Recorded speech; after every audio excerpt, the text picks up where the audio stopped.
Yeah, I'm like an addict, do I gotta have it. I ain't even playing, got a really bad habit. If it moves, gotta grab it, fuse like a magnet. Lose, won't have it till I'm doomed in a casket. I ain't playing, got a weird mind. If you work 8 hours, I'ma work 9. If the shit tastes sour, you should taste mine. I'ma stay in power for a long time. Get up, nah, I ain't a quitter. Toss me the ball, I'm a really big hitter. Big picture, I'm a straight killer. Rising the song to the highest bidder. Got juice, got gas, I'ma move fast. New shoes, new tracks, like who's that? I'm new, come back, better than last. Yeah, it's a new me, never gonna look back. I'm never gonna look back. Cause damn, I was built to last. You move slow and I move fast, and that's facts. Only I can make a change. Slowly take a step today. I will never be the same, cause that's what it takes. All righty, guys. Howdy. Happy Thursday. Hope you guys have been having a great week. Let's see who we got in here. Trevor, Michael, Maximus, Richard, Pete G, Silent X, Solitude, good evening. Punchy Nuts, Paul, Roseanne, Anya, what's up? Karen, strict on the trolls tonight. Karen and Anya, mute anything you guys see fit. You have my permission, and then I will we'll set the torches up and boot them accordingly. All right, we have probably a couple guests joining in. I didn't want to delay getting started because I don't know what time they're going to join in. So we'll talk about a couple things. We're going to talk tonight about the new Antara New York lawsuit. There hasn't been a whole lot going on with Delaware other than just chugging along. Chancellor Zern keeping it right on schedule. We have we got the timeline now for the 29th and 30th. You guys probably already saw that. For what time things are going to start. The phone numbers haven't been published yet, but I'll obviously keep you guys updated as that progresses. And I imagine it's going to be the same thing, right? We can't rebroadcast it. So I don't know yet if you guys probably don't want to see me live streaming all day a court case that you can't hear. Maybe we'll just listen in and have a voice chat in Discord so we can talk and listen. I don't know. Or maybe we'll just listen in on our own. If you want me to do a live stream, I'm happy to do that, but I can't play the audio. Jack asks Massalorian and who else? Massalorian and Noisy Corax are the two that I invited to tonight's live stream and the ones that I talked to. So, all day, Texas Pete, what's up? Here is Corax just joining the chat. Corax, what's up, amigo? Not much. I just learned from someone else that I'm going to have a fun time when the NCMI transcripts come out from this recent hearing they had today. Apparently, it got so bad the judge had to throw someone out and almost sent someone to jail. What the heck happened? I don't know. I just know that there was apparently a big fight. Wow. So I guess it'll be interesting when they give us the audio transcripts. There's so many court cases to keep up with right now. Guys, I'm following Bed Bath & Beyond. I'm following MMTLP. If you're wondering what I'm doing all day, I'm trying to keep up with MMTLP, trying to keep up with Bed Bath & Beyond. I'm trying to keep up with the train wreck of Mullen and then the AMC lawsuit. Now we've got another one. I'm just ready, Corax, for all this shit, all these lawsuits, bankruptcies to be done, get back to trading. Thank God I have other businesses so that I have income coming in every day. I'm not forced to sit here and trade, but right. I also feel like I have an obligation to be one of the few sane voices out there providing non-emotional, fact-based coverage of these proceedings. And I appreciate you for being the same way. Guys, just a warning and a disclaimer. There's going to be a lot of facts tonight, a lot of financial statements, a lot of fundamentals, not a lot of emotions or clickbait. You might be offended if you're, if you like clickbait and conspiracies, probably should just tune out right now. But if you're open-minded to facts and how we can sit here and be zen and analyze from a unemotional standpoint and predict what's going to happen. And we've pretty much been nailing all of these cases exactly what's going to happen. How do we do that? Because we're not emotionally tied to it. We're just using common sense, reading the law, understanding how the court process works. I get it. It's not everybody's cup of tea. Like, you want other things. I get it. Massalorian gets it. I'm sure Corax gets it. But what we want and what the courts can or will do often are different things. So my sole intent is to be the what's the word, Corax? The objective. Yeah, the objective person providing content. And I still love AMC. Like, I know Corax might not agree. I think AMC has a good shot in 2024. Man, what happens in the next 60 or 90 days? Anybody's guess. Anybody's guess. You guys got to be smart. Get your facts together. Understand the DD. Understand what's coming at you. Make your own choices. This is not a buy, sell, or hold channel. And it is incumbent on you to make your own choices. Corax, tell us about your channel. Tell us your thoughts. Yes, I am a Noisy Corax here on Twitter and YouTube. I generally do pretty much what Tony does, except recently people have been pretty chill and happy to have me follow all these companies that are going through different court cases. And I'm not a lawyer or anything like that, so I don't have any expertise or legal advice I can give you, but I know just enough to be able to be and with some of these cases, it's really easy to figure out what the court's opinion is, but I have enough to be able to help explain and break down some of the legalese that clouds people. They start reading those documents and their brain gets fried. And trust me, I've read enough. I understand completely what that's like. So I try and break it down, make it easier for people to understand. And same thing here. Like, let's be clear. I'm not an attorney. I've watched a lot of legal cases proceeding through the system. Everything tonight is opinion, but we try and use non-emotional, objective analysis of the law and of the proceedings to kind of let you guys know what's going to happen. Like, I don't know, let's pick one, Corax. Telling the court that you didn't get your postcard, therefore you object, probably was not going to go over very well. Yeah. Like I said, because you're admitting to the court that you knew about the lawsuit. And every single person that's brought that up has had that slapped in their face. And I didn't mean that to be mean to anybody. I had people write me back, "Are you smoking crack? Are you crazy? How dare you say that?" Well, it's a non-emotional objective analysis, and that's exactly what happened. I mean, use your common sense, people. And even Chancery Daily pointed out that, like, the court has said that if you have your shares through a custodian like a broker, you take the risk that the custodian will not give you information in a timely manner because they get it and then you get it from them. Yeah, that's an important point that I want to reiterate. Let's say that again. If you are holding your stock as a beneficial holder and your broker is the one that has the shares on record with ComputerShare, the court, quite frankly, I know this is going to make a lot of people mad, does not care if you don't get your postcard. And that's not my opinion. Chance, the lawyer, has said the same thing. She's posted, and sorry, Chance, if I'm misquoting you, but she posted a former vice chancellor's previous transcript where he basically said, you're playing in the big leagues now. Yeah. And if you want to get timely notice, you should probably be the beneficial holder, which is so far the one great thing I can say about DRS. Never let it be said that I didn't say one good thing about DRS. That is how you get timely notice.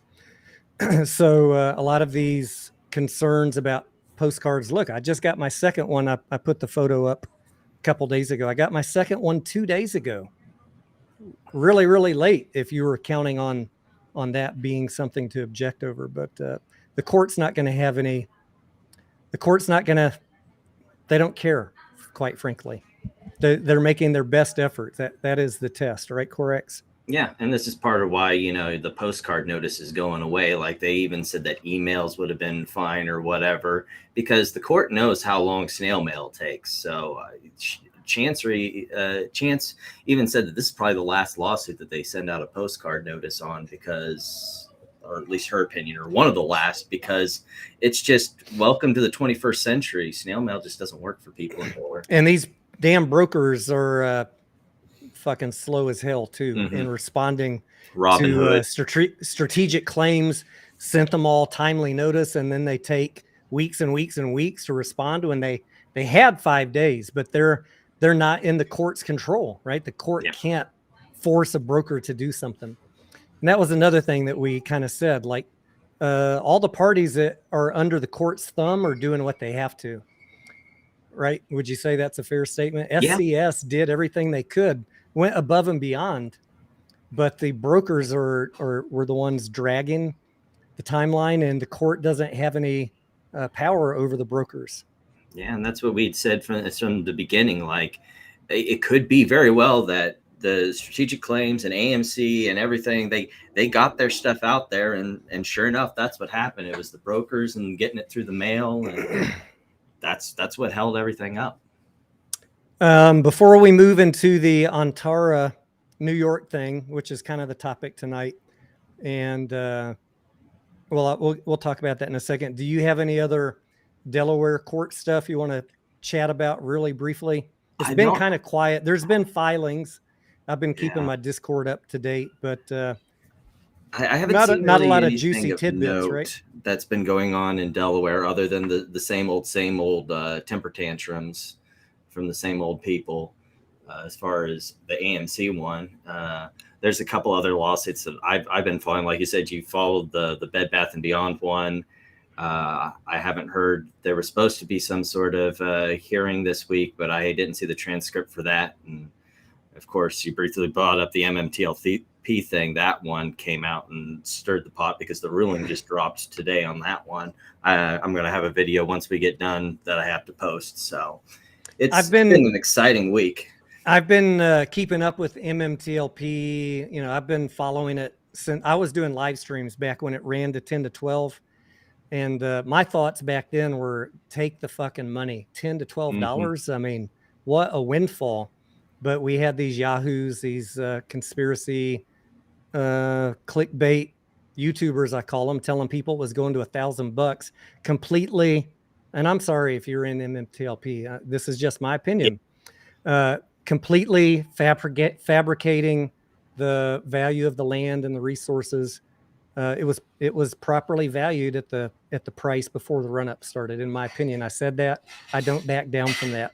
You had a great FOMO run up. You had a great opportunity to sell, and people complained to me, Tony, I'd rather go fight it in court. I'd rather go to zero. Okay, well, I got your wish. Yeah, I'm out. I'm out of it then.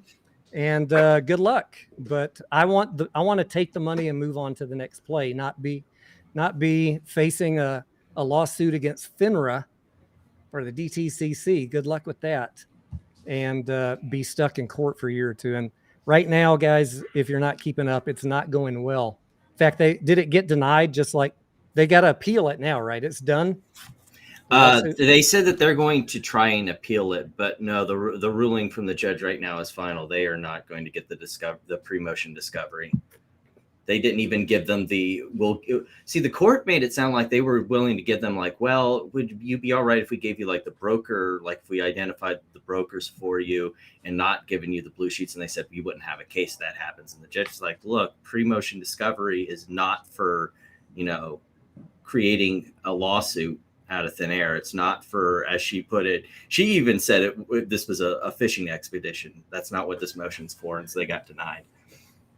Corex has some good videos on that. I'm not going to do any more videos on MMTLP. Like I said, I was done with it once it started coming down from $10. So if you're curious about the details, he is, were you listening in on the hearing? I was listening in and I was cackling maniacally. Well, yeah, it's not at the shareholders. It's at the lawyers who are taking advantage of the shareholders. All right. Yeah. We don't ever like to see people lose money. Exactly. But the lawyers have been ginning people up with some wildish,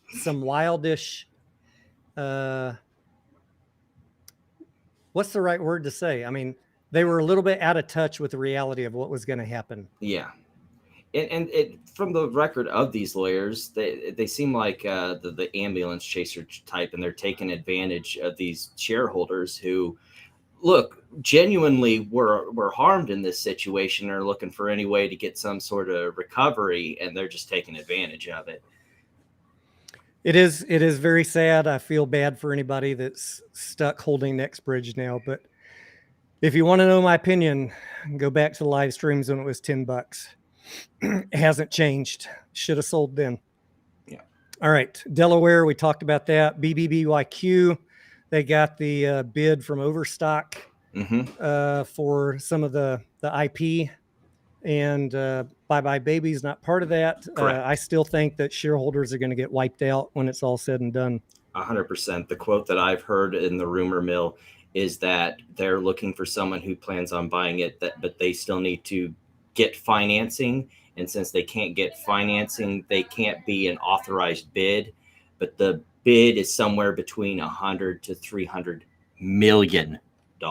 And the debts are how much? 3.5 billion. Yeah, that means shareholders are going to get wiped out. Now I know there's people holding on for a dream that someone comes in and offers several $1 billion for it, but I mean that's not a reality that I think is going to come true. No. So, moving on. Mullen, let's talk about Mullen very briefly. Are you keeping up with Mullen at all? I keep wanting to get involved in it, but like you said, there's so much going on. It's like I don't have time to squeeze another one in. I've been watching and reporting on Mullen for 2 years. My general advice has been avoid it. I started making some videos when it got down to about 50 cents. I said jokingly I would buy some. I think that was the price I bought in at. Anyways, it got really, really low. And I had said for a long time, if it ever gets down to this, I'll buy some. And I did, like $50 worth, just because I wasn't really serious. Like Mullen's a train wreck, no revenue, massive cash burn. But they went ahead and did the reverse split. It got pushed down because dilution, which is what my videos have been talking about. Dilution on top of no revenue is a horrible combination. And make no mistake about it, the biggest problem Mullen has is no revenue and no products in production, really. A couple vans, they're not even street-worthy vans. They have to be kept on a campus, for example. They got some campus vans. They don't have federal approval to drive on the streets. So when they get these other trucks in production, if they do between July and September, they're going to need a lot of money to get that production going, to hire all the people, to pay them. And I think it's still going to look at any other EV startup, all of them, massive cash burn, right? Mullen's not going to be any different. There's no reason to expect it's going to be any different than any of them. Rivian, Lucid, Polestar, they're all losing money. So that's why Mullen's getting smacked. And now they have another shareholder meeting coming up in August that just got posted with another reverse split, another one. And I've never seen two reverse splits back to back. And people are saying vote no. Well, I mean, the alternative is you go down to the OTC, and that's not a great outcome either. So it's a lose-lose situation really at this point. Yeah.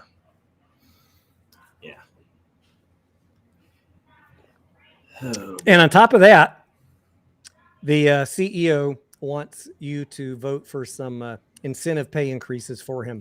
Of course.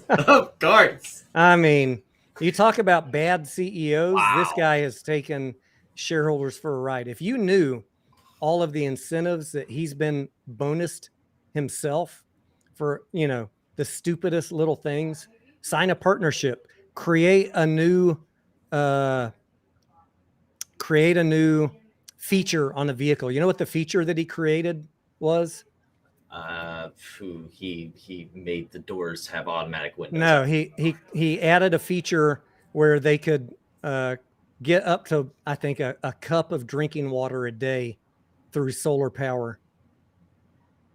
Oh, you want a cookie?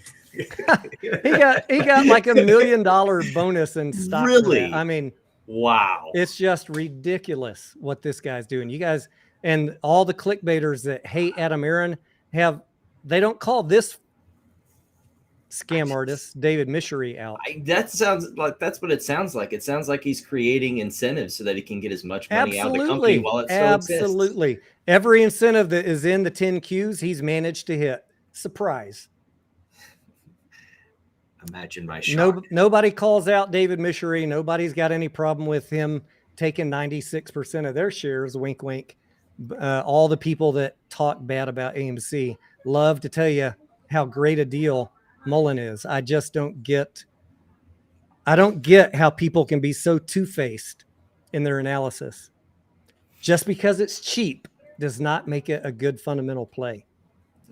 Like the share price doesn't matter if the fundamentals don't line up. If you buy shit at 5 cents instead of shit at 10 cents, it's still shit. And it still can go to zero and probably will. All right. Let's talk Antara, New York. This is hang on one second. What? Which one?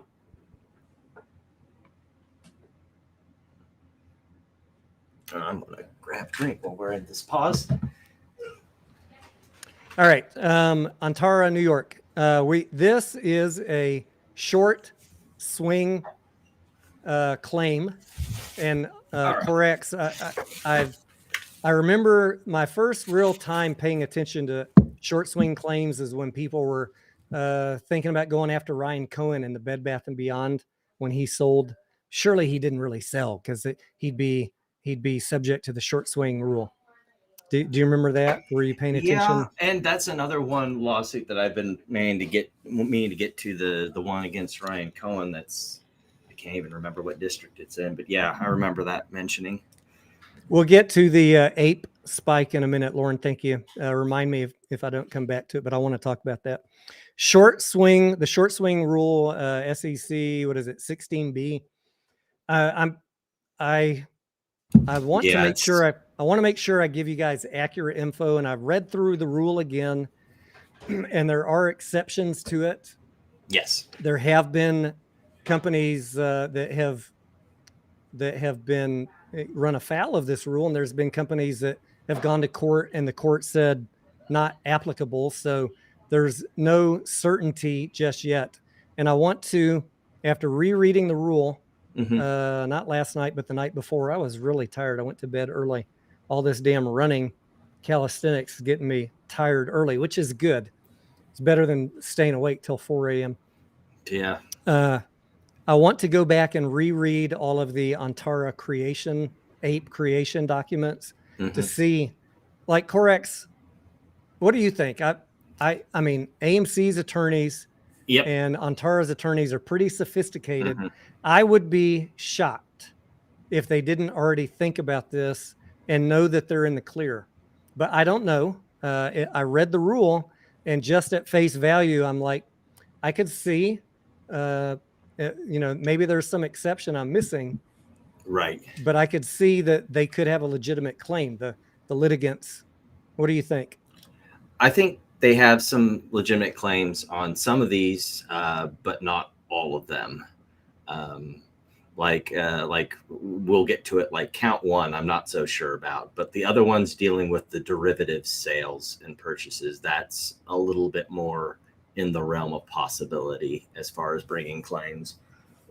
So the way short swing, the way this rule works and why there's a lawsuit, let me run through it. And Corex, you probably had more time to get up to snuff on it than I have. It's on my list, but I need to go back and read the APE creation documents and see what if they plan for it. But in a nutshell, for those of you who are wondering what this is, if you are an insider, like an executive of the company, or an entity like Antara that owns more than 10%, is that right? Correct. You're considered an insider, which means you might have some inside knowledge, and maybe Antara does. Doesn't matter if they do or not. They're considered by the court and by the SEC an insider by virtue of owning more than 10%. So if you buy and then sell stock or derivatives included? Options and other derivatives are included, All and right. we'll get to that. It's a little complicated. So if you buy or sell stock or derivatives within 6 months and you're an insider, you could run afoul of the short swing rule, this SEC 16B, and a company like AMC could come after you and say, you violated this rule. Here's a nice letter from our attorneys. You need to return the profits back to us that you made. And if the company neglects or decides not to pursue that, then shareholders, you or me or anybody like the litigants that filed this case, can, on behalf of all the other shareholders, file a claim for a violation of this rule. And there is a procedure that they have to go through. They got to contact AMC or whatever company is involved and say, hey, we want you to pursue this short swing violation. And if the company doesn't respond or says no, then the shareholders have the all clear to go file their own lawsuit. Yeah. And if the Antara is found in violation, then of course the attorneys are going to get paid, which is why there's a whole cottage industry around watching Form 4s to look for short swing violations. And but all of the other money minus the attorney's fees goes back to AMC. Do I have that right in a nutshell? Correct. And that's also why AMC is in here as a nominal defendant. Let's clarify that part. Nominal defendant means that they have some interest in the interaction, like there's information here that is relevant to AMC, but they're not the subject of the lawsuit. Antara is. So they have no liability. There's going to be none of this, oh, we'll get Adam Aaron up on the stand and then we'll really have him because he'll have to talk about all the dirty stuff. No, AMC is not a subject of this lawsuit. Antara is. Yeah, I just want to give my high-level thoughts because I'm getting a lot of DMs and messages and people asking me, like, what do you think in general? I'm just going to, I reserve the right to change my opinion, and I'm certainly no securities attorney. So this is just my opinion based on looking at this type of lawsuit. It seems very black and white to me, and I think the clickbaiters already are setting themselves up for massive disappointment with this lawsuit. I could be wrong, but I don't think anybody's going to be deposed. I don't think Adam Aaron, Citibank, none of that matters in a short swing lawsuit. I'm going to say I haven't read a lot of other cases, so I could be completely off base here.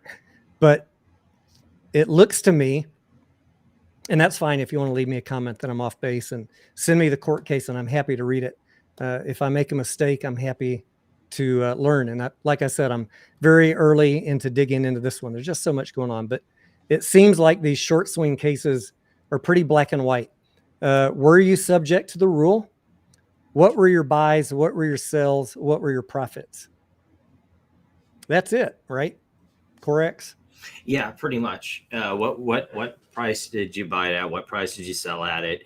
And it gets a little complicated with options, but we'll get to that in a sec. I don't see why a judge would go into discovery or, show us your trading records. That's it. Yeah. How much did you profit? Were you subject to the rule or not?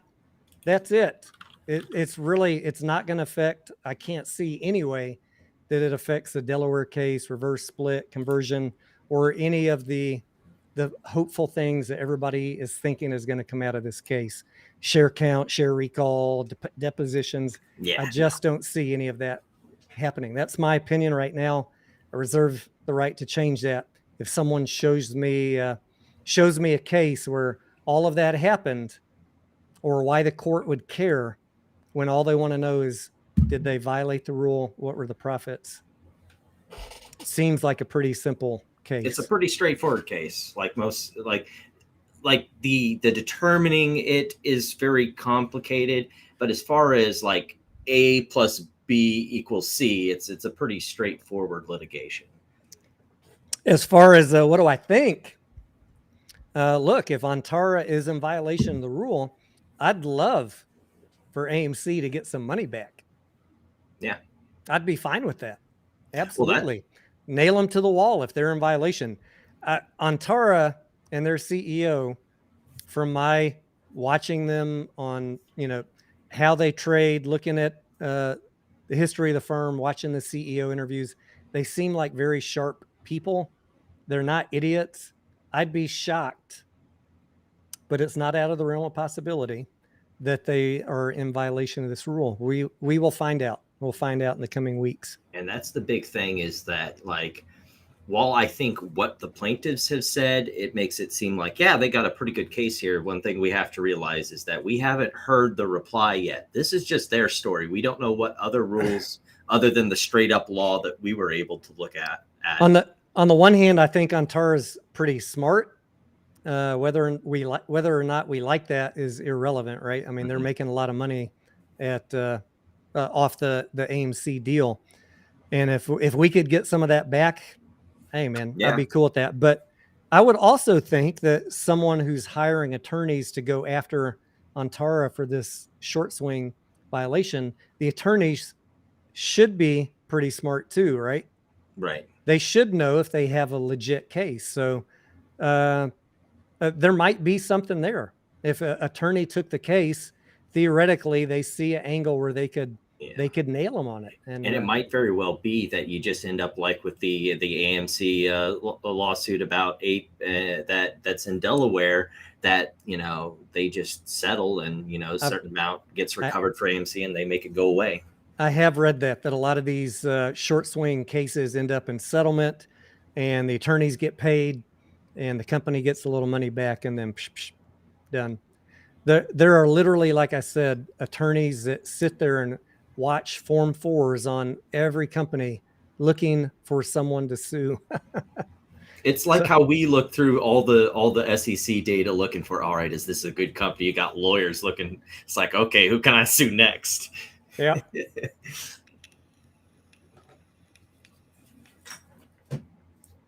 All right. Really briefly, a quick aside. What's going on? Why did APE go up today? So no secret, Antara has been selling APE. I think they're down to around 132 million shares.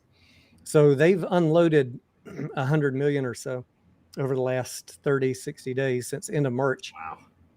Wow. That has been pinning the price at $1.60, $1.63. That's usually what they've been selling at.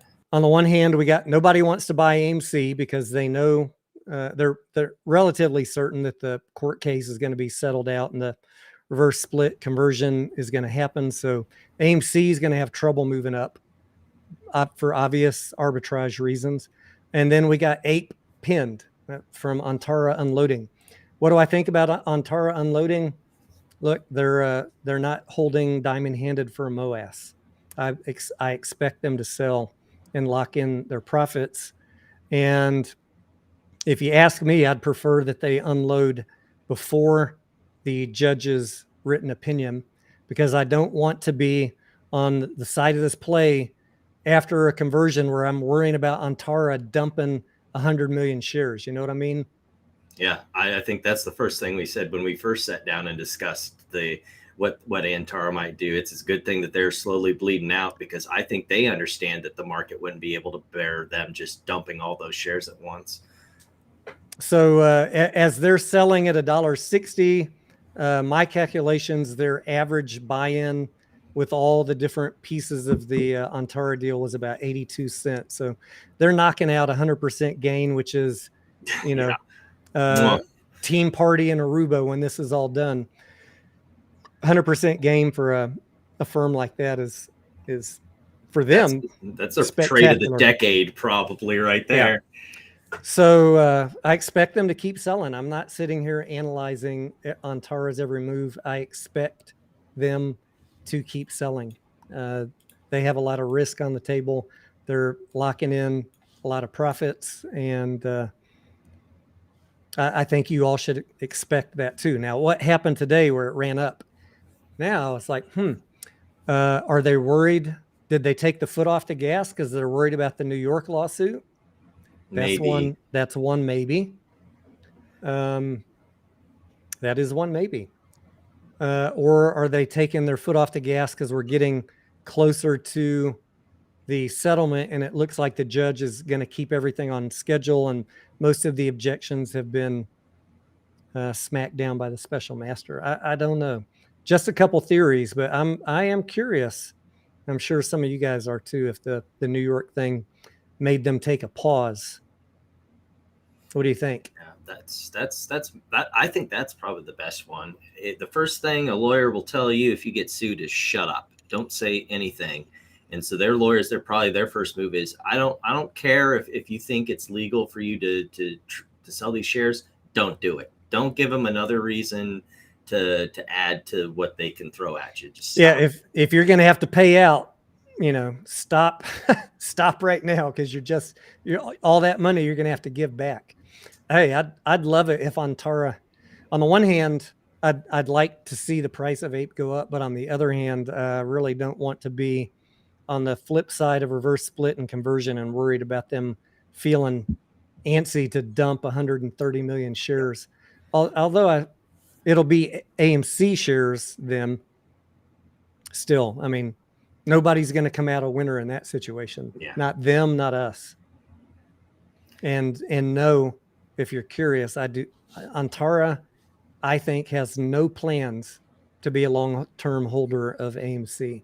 This was a trade for them. Yeah. I mean, it opened up beautifully for them. They got to clear out their obligations to AMC, wash their hands of it. They get to make a cool many millions, many millions, and then they're done. All right. Do you want to talk about the derivatives piece real quick, and then we can take some questions? Yeah, sure. The derivatives half of it is really like you said, you were like trying to jam it in there. I tried reading that, and it's let me see if I can find it. It's 17 CFR section 204-16 B-6 derivative securities, and so basically they treat buying a call option as if you were buying the underlying shares, and they treat buying a put option as selling the underlying shares, which is just like, I mean, I get the logic chain on that, but it makes it very complicated when you sell them, because obviously you sell the call, it's like selling shares. That makes sense. But you sell a put, well, they treat that like you're buying shares. So it makes it kind of this mind bender where, okay, you're holding, like say you were an insider and you were holding long a whole bunch of securities in the company. It's like, you know what? It might be good to buy some puts to lock in the upside and protect against downside. Except when you do that, the securities law says, well, you just sold shares. You see where this becomes kind of like I was telling you on Twitter. It's like, you see why insiders never buy options. This would be why the insiders, the rules are so. Was it you that made a video or a comment that, or was it someone else that Antara has lost on some of these derivatives? I included that in my video because Okay. Antara was doing the same thing I was doing. It is so hard to short AMC to cover the arbitrage that way. Normally, when you do an arbitrage trade, you go long the undervalued security, you short the overvalued, and when you get convergence, the two ends of the two legs of the trade automatically cancel out because you're long and short at the same time of the same share. On convergence, they cancel each other out. So it's a net neutral trade at the end. There's no damage to the share price. What Antara and I'm having to do is I hold APE long, but I have puts, AMC puts on the other end. And so on convergence, I have to manually sell both at the same time because they don't automatically close out like it would in a normal arbitrage. Are they buying puts or selling puts, or have you been able to decode those Form 4s? They're It's been a little bit of both, right? It's been a little bit of both. They when the lawsuit first came, they had, like they had a bunch of late March, early April puts because they figured, like all of us did, well, we'll get the cheapest put on the shortest duration because we can maximize the profit on it. And the vote's going to happen early March, and so we sell them afterwards. We close out our trade, done and dusted. Except then the lawsuit happened, and all those puts were basically worthless. And all of us, all at once, had to dump those puts into the market, and it was very painful. So when you see on their, did you get the one I did where I pulled it off Pacer that has all the exhibits? I can show it if not on a screen share. Yeah, why don't you do a screen share? I don't remember. Let me go window. Here we are. Share that. And you can see here, it has this is Exhibit A. This shows all of their, that's purchase and sales. Here we are. Here's the one that's all the purchases and sales of their options. And you'll see in there that they also had some calls in there and some puts. And you can see the expiry dates on the puts. You see a lot of April, March. There's some as far back as August and September that they've sold. Is that? Oh, treatment sale. Okay, so okay, if those are purchases of puts that are treated as a sale, that means they bought the puts. So like the ones that they're showing that they sold, all these puts are they're dead puts that they had to sell at a loss. So that's the problem that I was saying in my video, is that all those puts they sold for a loss. So if you're saying, well, we want to recapture the profits Antara, got on those puts, it's like, what profits? those puts sold for like probably under 70, like they lost their shirt, probably half or more of the value of those puts. But some of the ones that are that were sold, like these 615 ones, you might be able to make an argument for, but then again, those expired today, so those probably were worthless. Do you have any thoughts on the more current Form 4s? They're buying puts that expire in August for like $2, $3, and $4 strikes. Yeah. Do you have any thoughts about that? I think that's them re-hedging their position. They think that the judge is going to rule in July that getting these August puts will be maximizing their profit. They can, since they're only a couple months out, they can just buy them by the fistful because the premium cost will be cheap. The ruling will come out sometime late July. AMC, because they need to, will run down to the New York Stock Exchange, put in that corporate action. They'll next day get it going, and they'll be able to cash out for their profit on the puts because it's going to go down to the arbitrage price. And I think the reason why they're getting the $2 strike, it isn't that they think that AMC after the reverse split and conversion will be $20 a share. It's that it's because of the volatility of the downward motion, they'll still make profit on it, and it'll be close enough to $20, or it's just cheaper, and they'll still be able to capitalize on the price change due to the vol of the option, the volatility change in the value of the option. That buying it at the $2 strike is fine. I'm showing on my arbitrage spreadsheet that I created that the right now, if I have this calculated correctly, and I am using market cap. In fact, I can share this screen just so you guys can see how I'm looking at this. The current post reverse split price will be $27. I'm showing $27.82, not counting the settlement, and counting the settlement $26.56. Okay, I might have some decimal points. 27.39.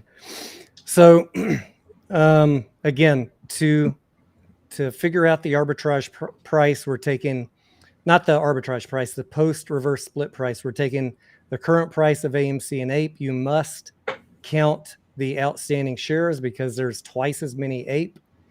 And then you get the market caps for each one. put those all together, and then divide it by the new float after the reverse split and the 1 for 10. So I know there's been some debate. Some people don't agree. When Adam Aaron said it's going to come out around $30, he's looking at this same type of formula. I'm quite certain. He's not trying to get AMC to $3. I hear people saying that all the time. It's going to end up around $3. And you'll probably see when the judge issues her written opinion, you'll see a quick collapse of AMC and a move up in the price of APE, probably the night before or the day of, depending on when the judge issues her. It makes her me opinion. think that because of that, she'll wait for after hours to probably post her opinion. So it doesn't. And then the nail biting begins. Like, is it going to kick in the next day, or do we got a couple days for Wall Street to process everything? I don't know. Yeah. The one I'm showing right now is I think it was dealing with count 3, which was they wrote some call options. They basically sold some call options, and it looks like some put options too, even. That I think is the much more straightforward one, because like it's pretty straightforward. You were basically a beneficial owner. You wrote these options. They expired inside of the 6-month window, and you made money from them. Bingo, bango, end of story.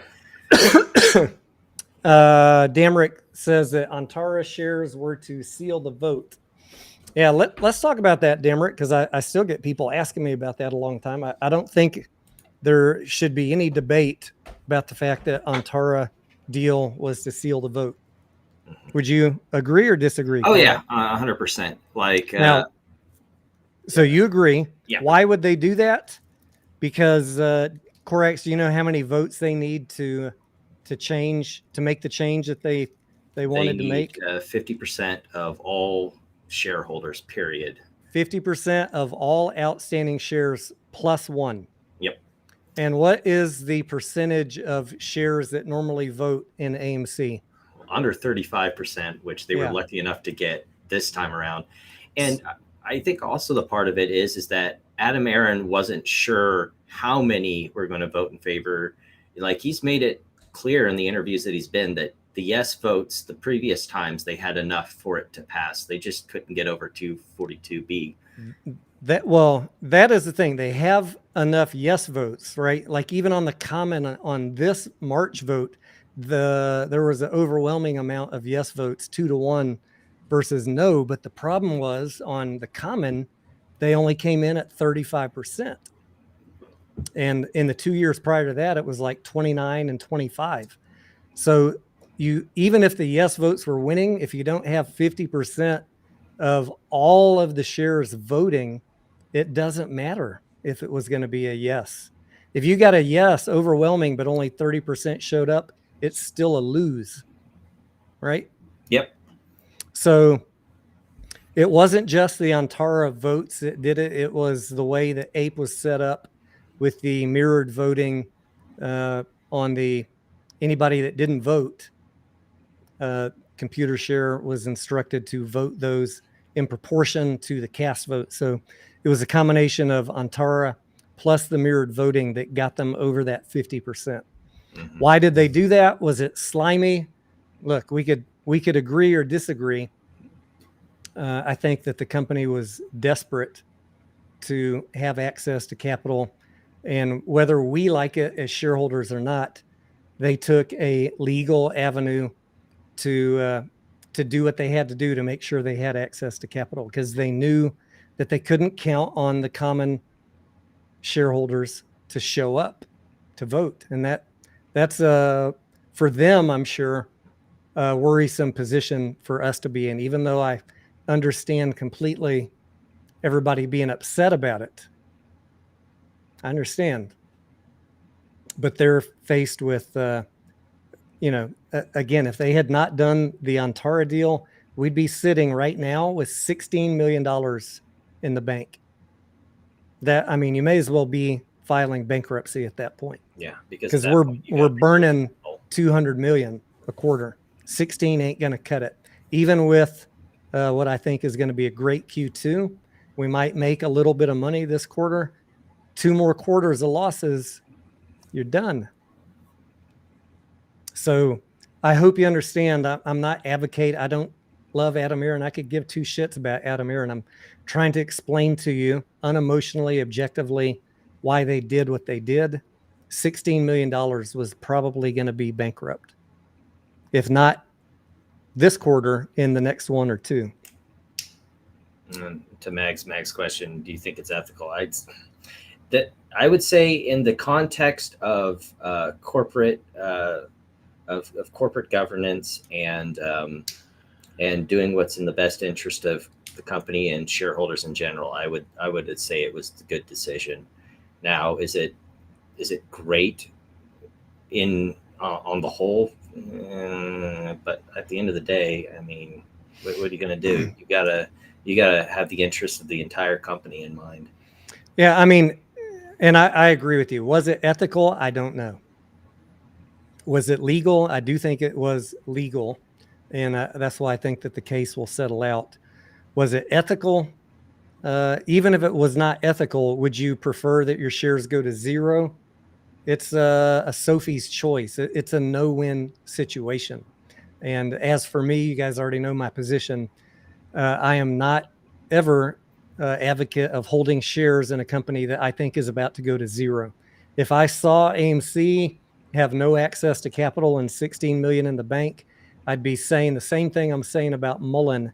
This is a train wreck. It's a Bed Bath and Beyond about to happen. Yeah. And if for whatever reason they lose the lawsuit, I will be out of the play, because the same thing's going to happen. You're going to run out of cash by the end of this year, or very close to it. Too close for my comfort. If they have access to cash, I hope he doesn't flood the market with 400 million shares, because that would be shitty. Massive dilution. I hope he just does enough to get them into next year, and then we see how next year is. But I don't know what they're going to do, guys. I don't know. I understand all of your concerns and fears about that. I'm a shareholder right there with you. Dilution is never a great thing to contemplate if you're holding a stock, right? But the alternative of running out of cash, you get run down to pennies like Mullen and Bed Bath and Beyond, and that is a reality that you should not ignore. No matter how many people are hyping you up about a play, look how many people have been hyping Mullen and Bed Bath and Beyond for the past 6 months, a year. When those of us that look at the financial statements knew a long time ago what was going to happen with Mullen and Bed Bath and Beyond. It's very, very apparent if you're reading the financials. And I don't want to see AMC be in that position. There's going to be 0 short scared if this company has no access to capital. Yeah. They'll be even firmer in their decision to keep loading it on. Now you can crow about high short interest and whatever you want, guys. I'm telling you right now, this is not the only stock I'm in. I've been watching these type of plays all day, 15 hours a day, researching, watching, looking at financial statements. There are 0 short scared when a company is about to run out of cash. They will double down, triple down. Yeah. So I hope it settles out. How it turns out for us, I can't tell you. In the short term, it might be bad, depending on what happens with dilution. In the long term, having a fixed balance sheet, a repaired balance sheet, if he is a good steward of that cash, that's another big if, right? I'm right there with you. I don't want him to waste that money if he gets it. And I don't know what he's going to do with it. There's a lot of things that I don't know. I can't predict. And there's a lot of things the company can't predict. I mean, we got to keep in mind they've got a nice projection going that sometime 2024 that things might start shaping up for the better. and go back to pre-COVID numbers, but that's in the future. Pushing with Powder says AMC is not Mullen or Bed Bath & Beyond. Way more support. I mean, guys, look, let's have a real moment of talk here. Support from the shareholders does not matter if you run out of cash. Bed Bath & Beyond had tremendous support, and it was tremendously cheap. Same with Mullen. But at some point, the shorts become so fearless that they will short the fuck out of you when you don't have cash, because they know how it ends. You can't buy your way. Don't lie. Retail cannot outbuy that type of big money coming in shorting the play. You just can't. That's why all of these other companies end up going bankrupt. AVCT was another one you were following, right, Corey? Yes. Yeah. I mean, it doesn't matter. Retail, you can rah all you want. You're going to get obliterated if you're trying to invest in a company that has no cash and negative earnings. And continue to try and invest after they go into bankruptcy. That's a losing move. Like the thing that I like, and Corex probably doesn't agree, but the thing that I like about AMC is the story into 2024. I think that Q2, by the way, let me put up box office. I think we're at 2.2 billion domestic box office right now. We have a very good shot of a profitable quarter this year. My model says that we need over 2.3 to break even. Anything above that is green on the earnings per share, and that's not even counting whatever contribution retail popcorn has. So I'm just looking at concessions and ticket sales. So we're very, very close. We got 15 days. Go see some movies. I saw Transformers on Wednesday. I got 5 more movies I'm seeing in the next 15 days. That's what I'm doing for this quarter. And then we won't know the results till August, though. But where I was going with that story, 2024, the projections from the industry is that we could see $11 billion domestic box office. That's when AMC really hits its full stride. Like, every location is now profitable. Right now, you got a lot of locations that are still losing money, can't fill enough seats. We get enough movies out there and enough people going back to the movies, 11 billion box office, as AMC has been capturing more market share. Concessions per patron revenue is going up. Plus, you have other revenue streams like the retail popcorn. I think that we're in a pretty good spot for 2024. What you do with your shares between now and then, not my job to tell you what to do. Buy, sell, or hold. Clearly, it's going to be a lot of volatility between now and then. I will say that, like, I'm a bit more conservative than Tony is on it. I want to see where things look next year, but I hope the best for AMC. Like, I may not be directly in the play, but I certainly don't want to see a company go bankrupt, people lose their jobs, shareholders get liquidated out. I hope it works out. I want to see a little bit more off the tape before I make a move on it, but best of luck on that. Much like Cineworld, I don't think, if AMC files Chapter 11, they're not going to go away. Yeah. It'll be, debtor in possession. The lenders will own the company, and then they'll restructure it and probably IPO it again. But I don't think AMC is going away, but there is the risk if the company has no access to capital of basically foreclosure by the lenders, forced Chapter 11. And I'm not saying that because I think it's imminent. Please don't twist what I'm saying.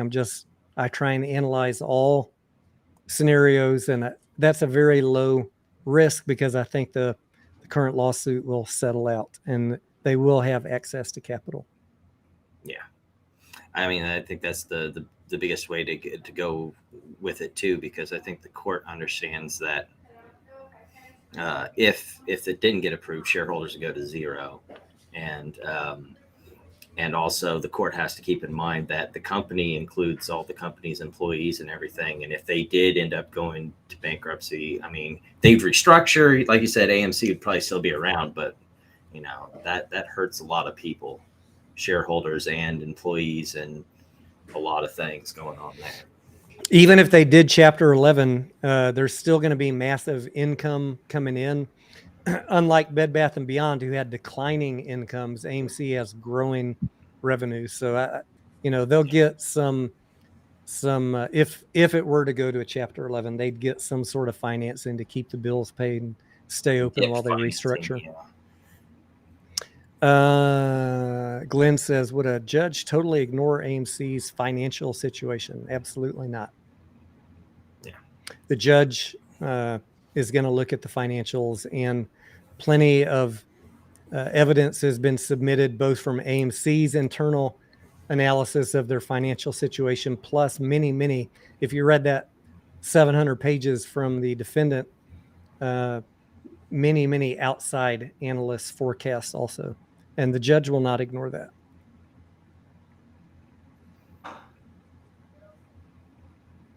Yeah, because the judge, especially in this case, the judge is supposed to be a custodian for the shareholders, looking out for their best interests, making sure they're not getting hung out to dry. And a company that the shareholders get liquidated in, that's not in the best interest of the shareholders.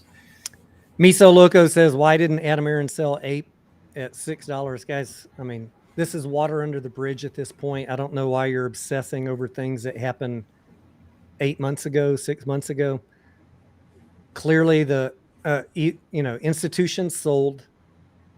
Antara was shorting. A lot of people were shorting. Many big influencers were saying to sell APE, and many of you did. Many of you sold it. That's why the price went down faster than AMC anticipated. They had a floor of $2 that if you read the board meeting minutes, they didn't think it would go below $2. And then they had to go ask permission to get that floor lowered. So this was not a plan to sell it at 60 cents. It was an unfortunate reality that they got stuck with, and here we are. But I'm not going to sit here and cry tears over what already happened. I'm dealing with where we're at right now. So let's move on. Yeah. I mean, at the end of the day, that would just be it would be considered for the company, as far as Delaware is concerned, that'd be just a business judgment decision. And all we can do going forward is dealing with, what's ahead. What's up, Bigums? All right. Questions for myself or Corax? I will say that the filing that Bloomberg put out, that was the initial filing to the court, and it does not have the exhibits. If you want the document that has the exhibits, I have that over on my page on the YouTube video that I did with it, so you can look and see the whole thing. That's for the New York, the New York one, so that you can see the exhibits of that I showed here tonight. And you have that on your most recent video? Yes, correct. All right, it's right there in the description. Go check out Noisy Corax if you want to look at that. I'm trying to get my Pacer account set up. So they make it fairly easy. The only part about it is they want to verify your identity, and how they do it is here. We're going to send you a mailer, sign it, and send it or log in via the information we give you, and that usually takes about 5 to 7 business days to get to you. Yuko, what's up? He says, what am I drinking? This is a infused sparkling water. Yuka. It says at the bottom, calm, cool, and collected, which is pretty much how I try and live every day. It's the only way to live. I'm trying to make sure I drink excessive amount of water, stay properly hydrated. This fucking Texas weather, guys. 97 degrees today was the high while I was out doing my cardio. 50% humidity. I mean, by mile 3, I'm feeling like death. But today I took my backpack that has a water bladder in it, and still, even with that, I I had to force myself to do those last 3 miles. Now, if I was smart, I'd get up at 6 a.m. and go do my cardio. And some days I do that, but today I didn't have time. So I feel you there, because they finally got it fixed today, but the whole rest of this week I was having to drive a van around with no AC. Like the AC for the food in the back, that was working, but for the driver it was not working. So it was like a sweat box for 3 days. Chad says he just got his postcard. Yeah, the day I posted my second one, I saw a lot of you commenting that you got your postcards the same day. So one of the brokers that we all share in common clearly just responded about 5 days ago, and then the postcards got sent out, and we all got them the same day. Who was that? Someone said, I just got my postcard. What do I do? James. I mean, nothing to do at this point, James. Maximus says, living in the past gets you absolutely nowhere. Yep, just learn from the lessons of your past. I know he's talking about Miso's questions. What else? What happens if the judge rules against AMC? Oof. El Uli says, if the judge rules against AMC, it depends on what the ruling is, right? We could have a delay. The judge could say settlement, no bueno, redo it. You could have a delay and restart the process. That's pretty much. You could have that. You could have the judge say this whole APE thing was bullshit and do something really squirrely. Maybe, I don't know. Chance, the lawyer, weigh in if I'm way off base here.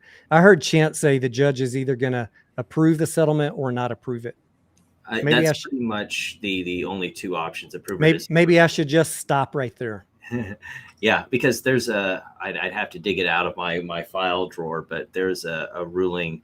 It was in NRE Cox Communications litigation where I can't remember which chancellor or vice chancellor said it, but they basically said that there's a long line of litigation where even if the court would have decided that it had no merits, if it got to the settlement period, they'll approve the settlement anyway, because there's no sense in tossing out a settlement and filing and tossing the case if the shareholders are being treated well by having a settlement that gives them beneficial treatment.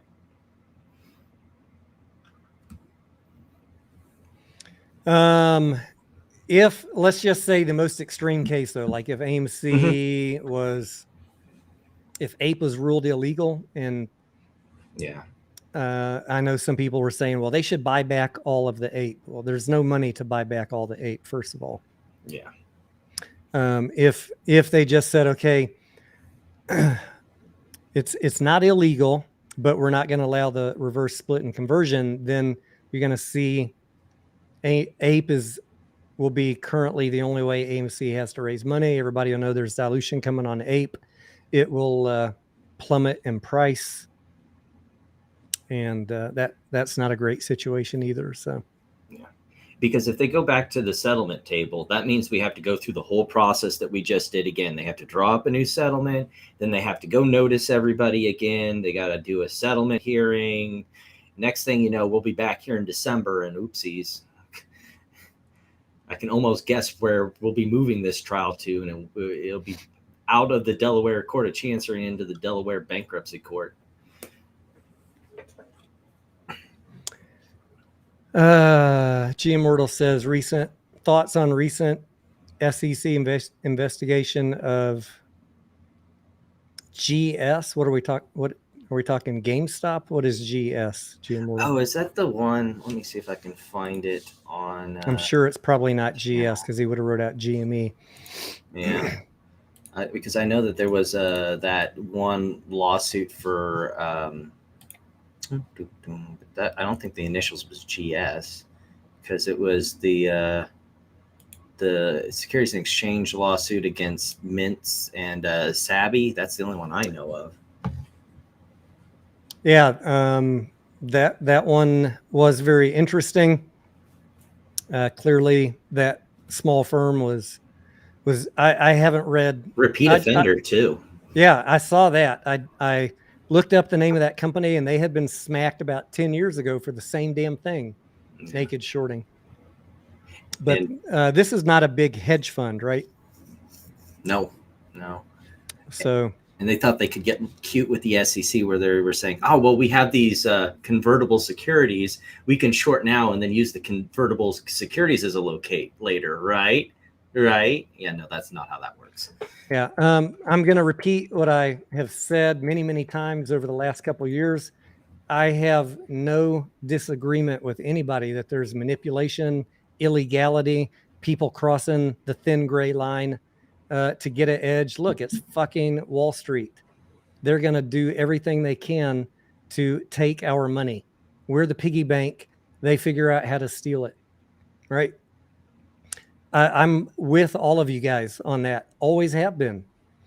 Just because I'm trying to unemotionally, objectively tell you what's going on with the financial statements or my viewpoint on a court case does not change the fact that I think that Wall Street and the government are corrupt.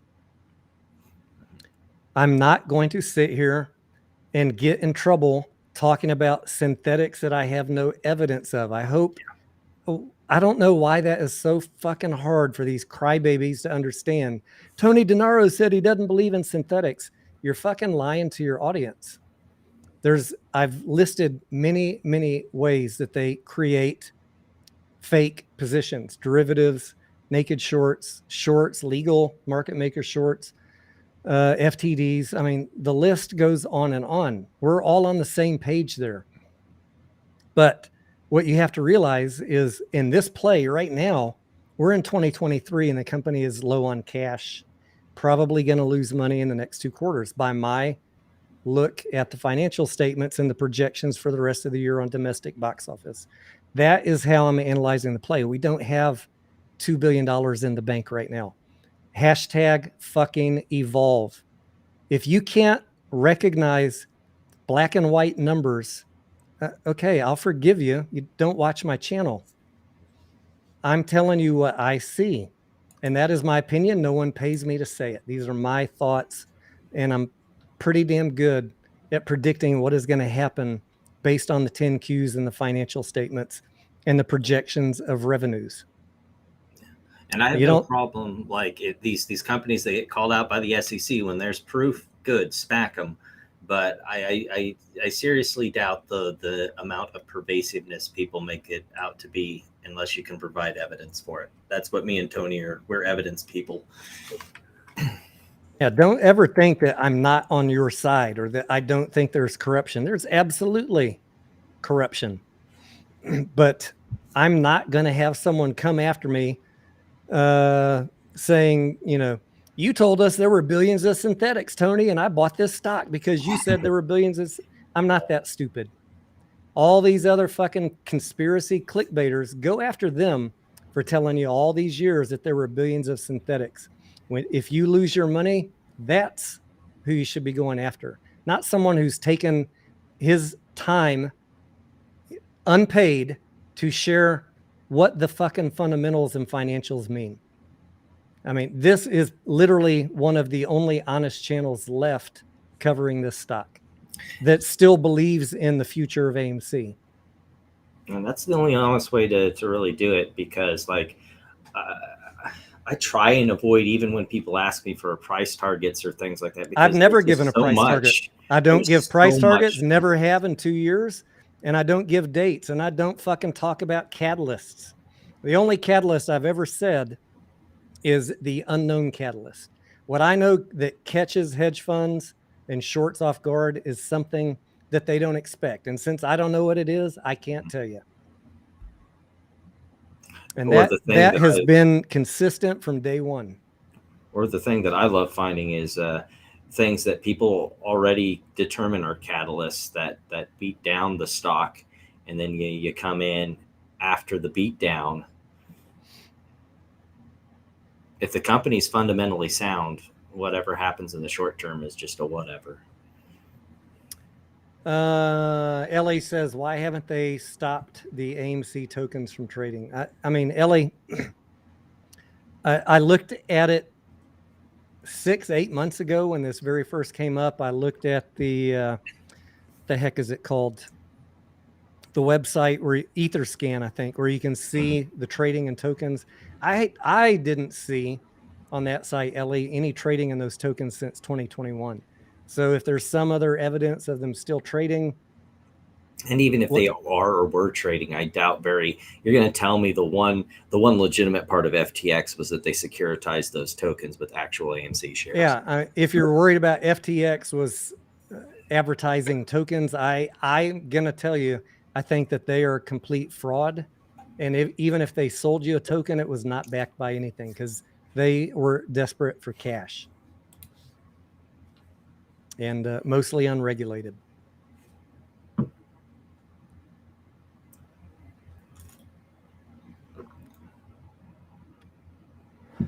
Maximus says the best way to catch shorts off guard is to bust open their office door when they're doing coke.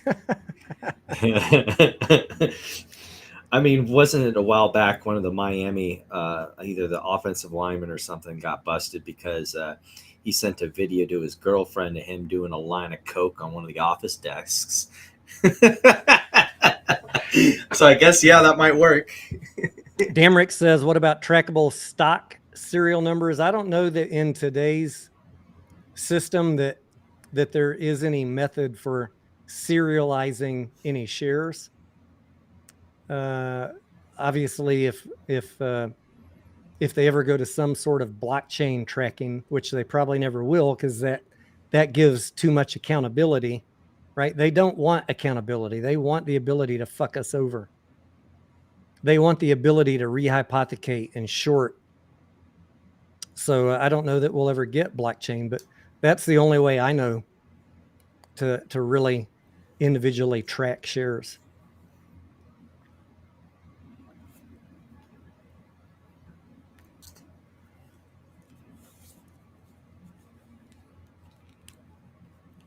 Silver Surfer says, with all due respect to your opinion, Corax, if we had access to the evidence, this would be a non-issue. Yeah, that is a problem, right? We keep on saying, where's the evidence? We'll talk about stuff when we have evidence, but we can't fucking get the evidence, and we probably never will, because the DTCC and FINRA are essentially lawsuit proof. Right. And I mean, if you want to go down to Washington and make some voice heard to have some change on how there's more oversight or whatever, more power to you. I think that the SEC in its current structure, and I explained this on a Twitter Spaces call to someone, the current structure for the SEC is that they're a disclosure agency. What they do is they make these companies and these market makers and all these things do all these disclosures, and then they act on those disclosures if they violate them based on what they said they were doing or things like that. And that's how the SEC is set up. Like, you see that situation with Coinbase where they're trying to make the argument that, well, you approved our S1, so we're a legitimate company. It's like, no, that's not how that works. The SEC approved your disclosure statement. And then if they felt that you did not disclose things properly or violated the law, they act on it. And so it's also a structure of how the SEC operates and works. The other thing that irritates the heck out of me with the SEC is just how slowly they investigate. Mm-hmm. I mean, when they're prosecuting people, it's for shit like 5 years ago. Yeah.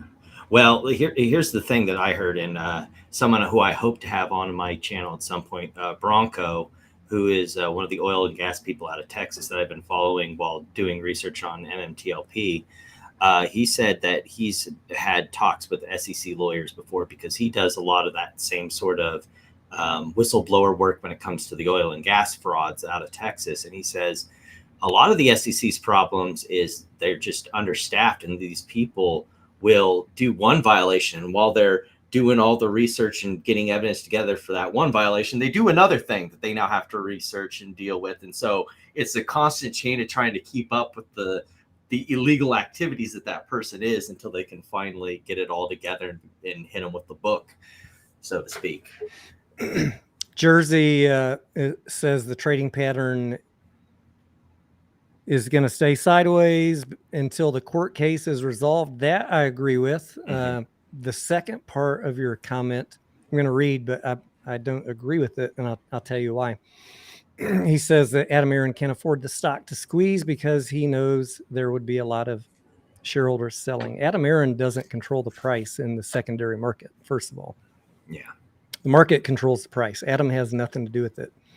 What is happening, in my opinion, is there's no buyers for AMC. We're 2 weeks out from a hearing, and then there's going to be a reverse split and conversion, and the price of AMC is going to fall when that reverse split and conversion happens. So other than people pumping it on Twitter, I don't know who is buying AMC right now or why you would.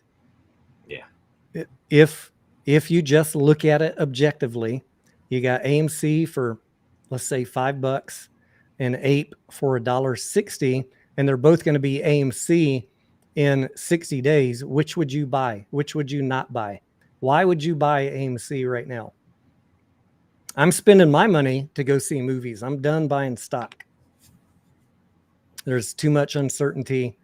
The time to buy APE was when it was under $1. I'm just along for the ride right now, see what happens with the court case. But there's no buyers other than retail. And I look, buy it if you want. I don't know why people are buying it right now. And contrary to that second half, Adam Aaron would love it if it squeezed back up like it did back, what was it, 2 summers ago, where it got up really high, because that means he doesn't have to sell as many shares to get the liquidity needed to keep the company going. I think we could see a bump up in price as now I don't know with the timeline of the judge and the lawsuit, but if we book a profitable quarter, Q2, we'll know at the end of June. I'll give you guys a analysis update of how much I think we're going to make on positive earnings per share at the end of June. This weekend is critical. We're at 2.2 billion. We got the flash, we got the blackening, we got elemental. I'm going to see all of those in the next 3 weeks, plus a couple of others. This weekend with the flash is critical to bump up the domestic box office. And if we were to get 2.5 billion domestic box office, I think there's going to be a pretty big upside surprise, and people are going to be hyped about that, and you're going to see the price go up. I don't know. There's going to be other people, the institutions, that are going to want to short that because they know that the settlement is going to happen in the reverse split. So I want you to utilize caution if you're playing that run up, if there is one, with excitement over Q2 earnings. On the one hand, I want to be positive, and I do think there will be a run up. But on the other hand, I feel like there's going to be some bad forces. They're going to let us run it up to short it back down because of the upcoming conversion. I hope you guys get it, because usually when there's like a good earnings poll and you're heading into an arbitrage play, the two run in parallel to each other. So if AMC starts going up, then it'll pull APE up with it.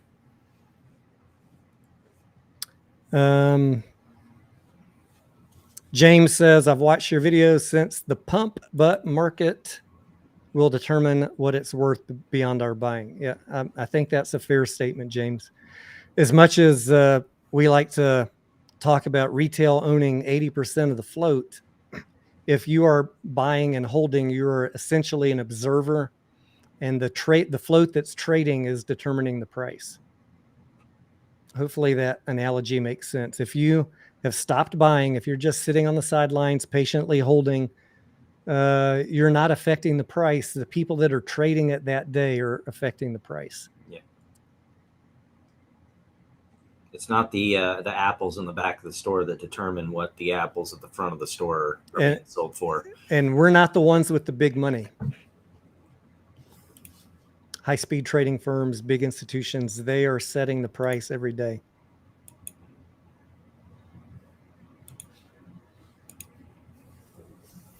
What point do I think shorts will close their positions, Ellie, if the price runs up to a point where it gets painful to them? That's what Or I the think. fundamentals change. Or the fundamentals change, right? If the company has back-to-back profitable quarters and a decent balance sheet with a considerable amount of cash on it, you got to have both of those things. Just having cash and you're still losing money, probably still be shorted. Just having profitable quarters and no cash, also not a great situation. You want to have solid fundamentals, cash on the balance sheet. I don't care about the debt. Cash on the balance sheet to give you plenty of breathing room, plus back-to-back positive quarters and a light at the end of the tunnel. Other than that, if the price gets run down after a reverse split conversion, if Adam Aaron starts dilution and the price starts dropping, do I think shorts will cover? I do not, because the fundamentals haven't changed. Yeah. I know everybody's like, oh, we're just handing them a easy way to cover. I don't see it that way. They might short it, yeah, because the fundamentals haven't changed, just like with anything, just like with Mullen or Bed Bath & Beyond or any reverse split. If the fundamentals don't change, whatever trajectory you were on, you can expect that same angle to continue after a reverse split if nothing changes. And to Tony's point, like there's been the calculation that's been in my mind is how many of my puts do I want to sell? Because if AMC has to turn around and still do this dilution, why would I sell my puts if the price is probably going to go lower? And the shorts are thinking the same way as I am, because technically that end of the trade is the same thing. What I'm hoping for Corex in the short term, I don't know. We might get some downward pressure, but if he doesn't massively dilute, let's just say he locks in 100 million shares at a average of $20, $2 billion. That seems pretty reasonable. That's right. Let's just say that. Let's say it gets knocked down from 27 to 20, a 30% drop because he announces dilution, but he's able to put $2 billion on the balance sheet. That does change the calculus. It gives the company a minimum of two more years of runway. Yeah. And it becomes something that a short needs to think about. Like, do I want to continue to pay this borrow fee when I know the company is not going bankrupt now? Especially considering that and I know it's something that could rapidly change or anything, and a lot of the reason why the cost to borrow is up because of the arbitrage play. But I mean, when you're in a stock that's so heavily traded and has so many people trying to get into the same play as you, like institutions realize that they'll want to close those positions because the cost to be in them is so high, and also because like these institutions, they're looking for like trades that no one else is in. That's where you make your money, being the first person there before everyone else figures it out. If everyone else has figured out the trade, why would you want to be there? There's not as much profit. Don says, you know nothing about the market if you think the APE barcoding for weeks now is normal. It's not normal, Don. It's being pinned by Antara selling every day. That's pretty plain to see. Every time it goes to $1.60 to $1.63, they're unloading shares. That's why what happened when the original settlement was announced, why it shot up and then the price just dove. That was Antara just unloading at the top. Absolutely. And you should expect, unless Antara lets their foot off the gas because of this New York lawsuit, you should expect the price of APE to be pinned, because they are slowly, thank God it's slow, but they are slowly unloading shares. Retail's buying them, I have no doubt, but they're unloading them to us on a daily basis. And as long as they keep it pinned at that $1.60 range, I'd have to look, but there's still like upside. $1. There's a $1 ARB opportunity. Yeah. So that's why people are still buying it, and they're trying to keep it low so the gap remains up there, but not, so there's some gamesmanship going on.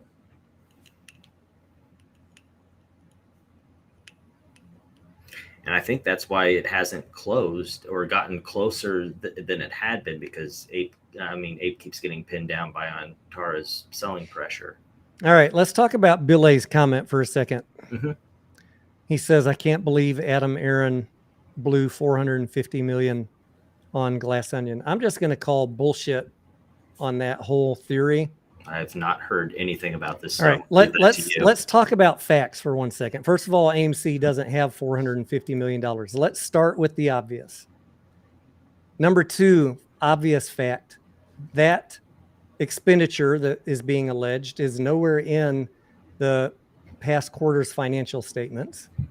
There was no expenditure of $450 million. Third obvious fact, movies don't work that way. A theater company does not pay $450 million to screen a 1 week screening, which was going to make $16 million. You got to use common fucking sense, guys. Theaters operate through a revenue share of domestic box office.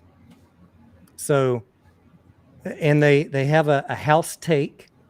So if they're saying, we're going to split 50-50 or 60-40, the profits with you, minus 10% so that we can keep the lights on and keep the employees paid if no one shows up. That's the house take. Theaters do not pay for the rights to show a movie. And there's no evidence of that other than one fucking reporter who cannot be found anywhere, no way to contact him.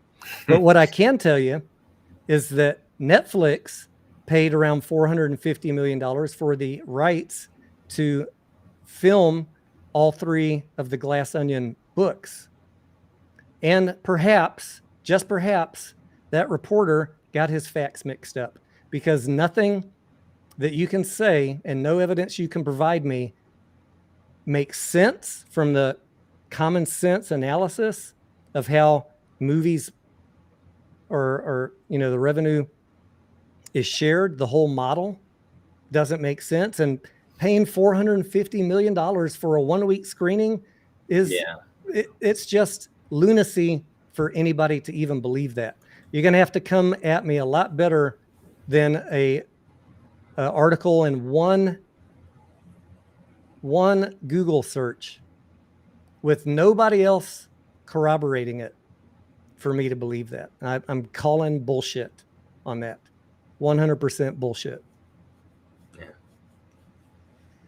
Especially for like a third party kind of movie like that. I assume, so you see Glass Onion, that's like a Netflix kind of Who in their right fucking mind would pay $450 million for 1 week screening? I mean, guys, you got to use logic.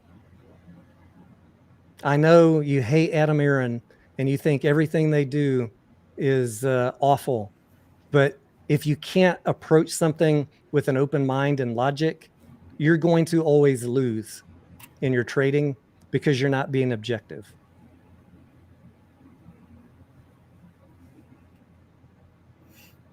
That's why most of my there used to be a time when I would listen to like Yahoo Finance and Bloomberg's a little bit better, but like on the constant. But you get in that headspace with all that news swimming around you. It's like it's a much better game to like not saying that you shouldn't be oblivious to what's going on with the company out there and around, but kind of tune out some of that noise. Just look at the hard facts, and the hard facts that the company gives you comes every quarter in the form of the financial statements, and you look at those, and that's going to be the key to everything you really need to know about the company. Billy, I'm not jumping down your throat either. I'm just I know who's pushing that message, and I've had many communications with him and challenged him to find any other evidence, and I laid out all the facts I just shared with you. Understand how movie screenings work. Where'd the 450 million come from? We don't got it. And where was it on the financial statements? There's zero evidence of this. I'm calling bullshit.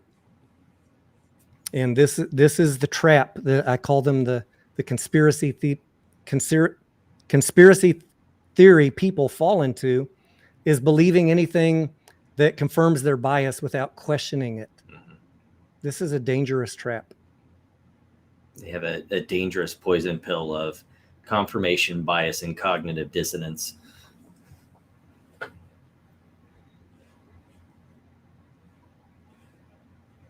Jesse says, are the lawsuits a stall tactic?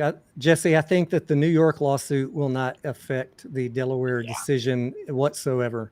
It's a separate profit buy-sell issue with Antara has nothing to do with AMC. The Delaware judge is going to make her decision. The Antara thing in New York will run in parallel. It's not going to slow down anything, but it could, if they win, it could get us some money back. Could result. Not a crazy amount, but they were saying somewhere around 25 million. Yeah, I mean, I'd take $10 million if I was That's AMC, about where I would think they would be. 10 million, 20 million. Sure, I'll take it.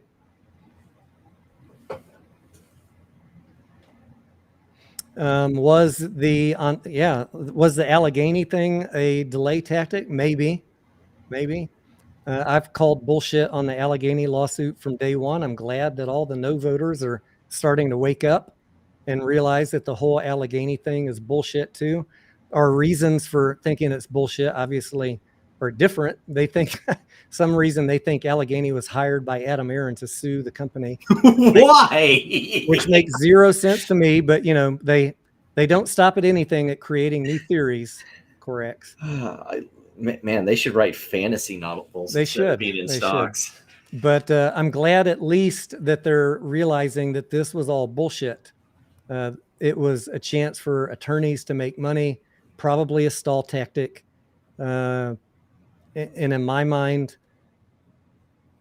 the longer that they can delay AMC having access to capital, the better the shorts are.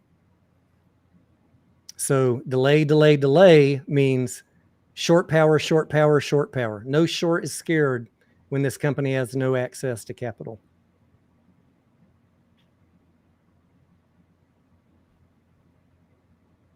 I on Blue Sky Landscapes comment there. There's a lot of like stocks like this, and it has a lot to do with people, like Tony said, getting caught up in conspiracy theories where they think one stock moves the whole market and they use that to manipulate everything. And MMTLP thought they were going to be the stock to bust the entire, they were going to collapse the DTCC. Did you know that? No, I did not. So did Mullen. So did BBBY. I mean, guys, this is not the only stock community I monitor. Every fucking meme stock thinks they're going to be the one that bankrupts the DTCC. It's become its own cottage industry. If you can make yourself a meme stock. Yeah, I mean, people will say whatever they need to say to get the next guy to buy. It's unfortunate.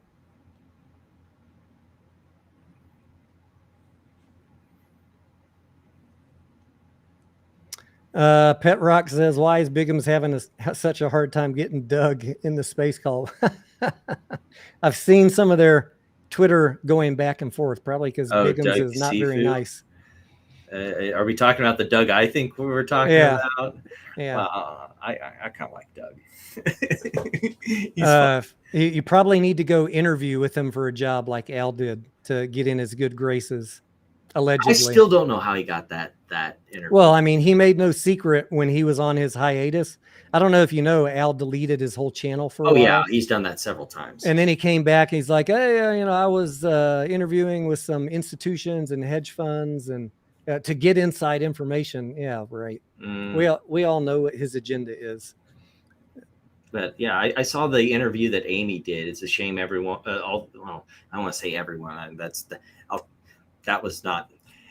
I did not see that. She did an interview with Doug about some of the market mechanics and everything, and it was a really good interview. It's a shame some of the nastier parts of the community decided to harass her off Twitter. So she came back, I think. Yeah, briefly, and then disappeared again. So she's gone again. Yeah, I don't know what's going on there, because that was a great interview, I think.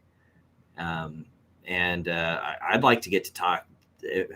Not so much about the market mechanics thing, but it was brought out that he did a lot of like private equity stuff as a lawyer. And I think that'd be really interesting to talk about how that works, some of the mechanics behind that. But I'm also a finance geek. So I think, all of these people, whether we like them or not, the opportunity to interview them. And I'm actually glad Al did the interview with him. I give Al a hard time because most of the stuff he says is bullshit. But the fact that he interviewed Doug was, still an opportunity to learn and to hear from the man.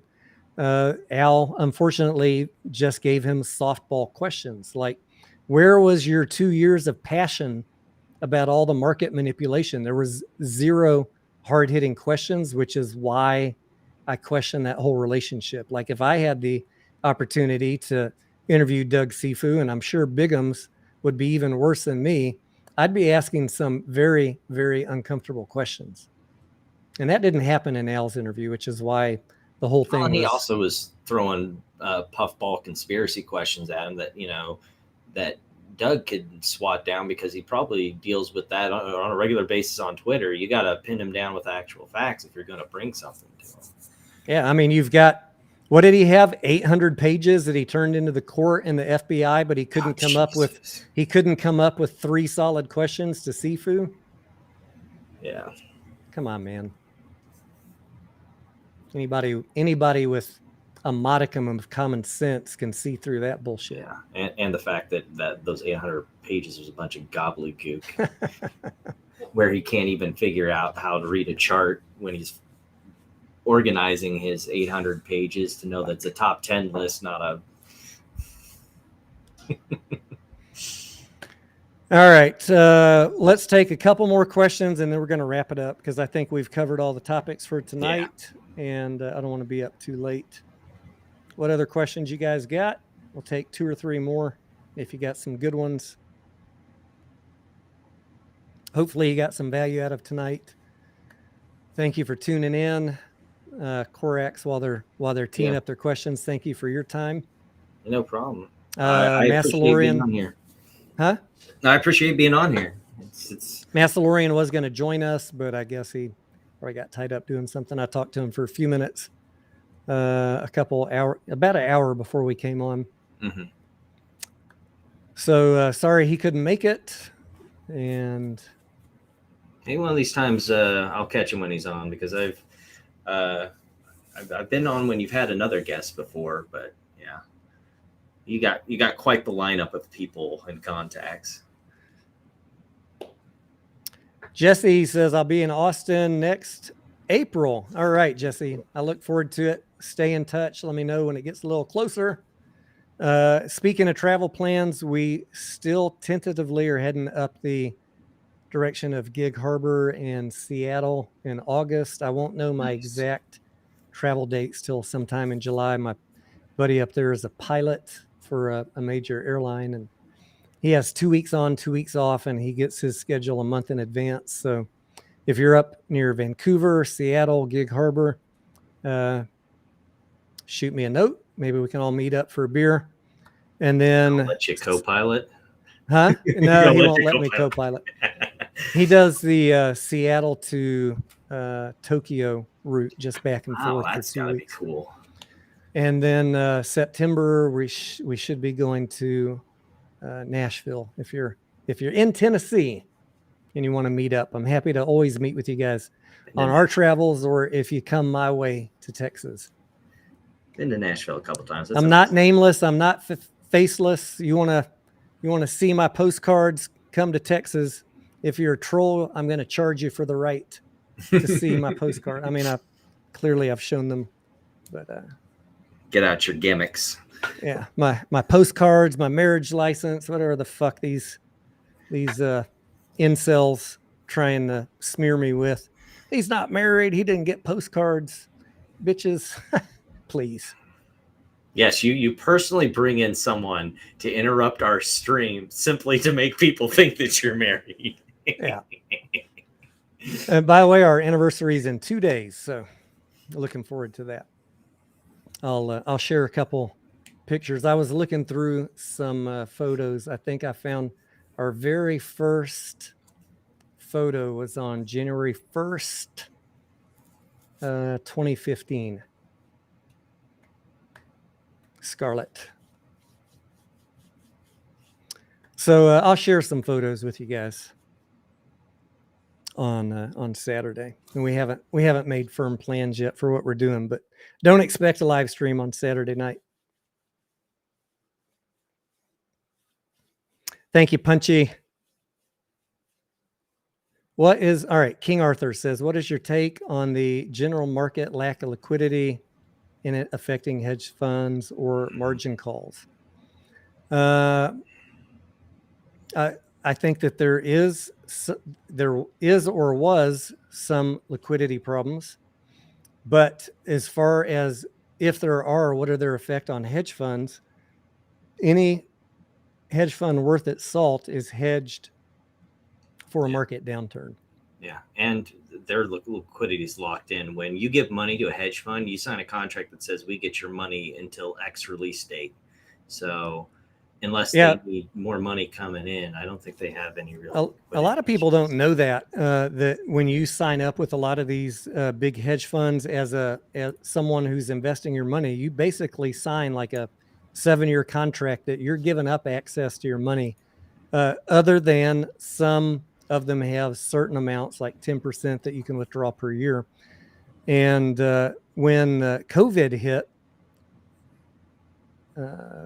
Ken Griffin, Citadel, for example, they actually loosened up their withdrawals. They allowed their investors to take out some money, and they didn't have to do that. So hedge funds are usually pretty good, but if the stock market crashes, like if they're overly long and they're not hedged properly, you could see some get in trouble. It'd be fun to watch. But if they're smart and they're looking at the same economic news that we are, I have little doubt that they're not hedged. I can look at Fintel and see just about for any big hedge fund, for every long position they have puts. That is hedging. And especially since we're so heading they don't want to lose money if the market falls. Especially since we're heading into probably the most predicted recession ever. Like everyone's been calling this since about a year and a half ago when the Fed started their rate hikes. So like I doubt seriously that they'll be caught out of position. They're already hedged. They're ready for it. And like I was telling people on Twitter, the Fed halting rate hikes, that ain't bullish, friends. Damrick says the Marine got stupidly obsessed with you. He's joining my fan club, Damrick. I got a bunch of men weirdly obsessed with tweeting about Tony Denaro. It really makes you scratch your head, right? You really need to start doing what Kabiko does, where he's where anytime someone blocks him, he screen caps and says another satisfied customer. I'm married with 2 sons. I don't roll that way, gentlemen. You can take your little incel asses to the basement and tweet about me all you want, but it does not change the fact that I don't roll that way. Yeah, it was funny because they started the campaign of show your postcards, even though I had already shown long before that my first postcard. And then Corax, once I showed the second one, it's never good enough with the trolls. Yeah. Why didn't he show both sides of the postcard? Motherfuckers, you guys are a bunch of the most pussy crybabies I have ever seen. This is why I don't entertain trolls, because there's literally nothing you can ever do to make them happy. They have one intention. If you don't confirm their bias, smear, insult, never challenge my DD because it's not wrong. They can't challenge the due diligence. They can't talk the financials. So all you see is insults, made up names, clown faces. That just shows me how weak they are, and I just laugh at it. It is really amusing. Yeah. That's what my Twitter account is for. I try and keep it relatively good spirited on YouTube. It gets Twitter's. It is a cesspool. I'm on Twitter for one reason, not to call anybody out, not to call anyone names. I don't do that. I share facts. That's it. That is my Twitter account. I share facts, and people don't like that. How do they respond? Nothing but name calling, attempts to smear reputation, demean. I know the fucking game that they're playing. Doesn't affect me. And that's why they hate like people who post facts, because they're operating their little cult, and they gotta run their disinfo campaign to try and keep people on message. Yep. And if they can't counter your message, smear them. We don't got shit to counter this. What do? Let's insult them. Let's you know how they are. You know how they are, Corex. I see you get your share too. Yeah, well, I like when I did the video on the MMTLP lawsuit, I got brigaded. They downvoted my video and they spammed the comment section, and then the settlement came out and it was silence, crickets. Gus says, why do you think AMC and AMC dropped and APE went up? I think, Gus, I'm just spitballing here, but maybe Antara took their foot off the gas and didn't do any sales of APE today because they're concerned about that New York lawsuit. I don't know. Yeah, that's my leading theory. Let's see what happens in the next few trading days and see if that is the case or not. Yeah. All right, guys. Corex, you have anything else you want to close with? No, not too much. Like I said, if you want to see the full with exhibits document, I have that over on my YouTube channel. It's the newest video currently. Plan on having a video out shortly about the ruling on the boo sheets for the MMTLP thing.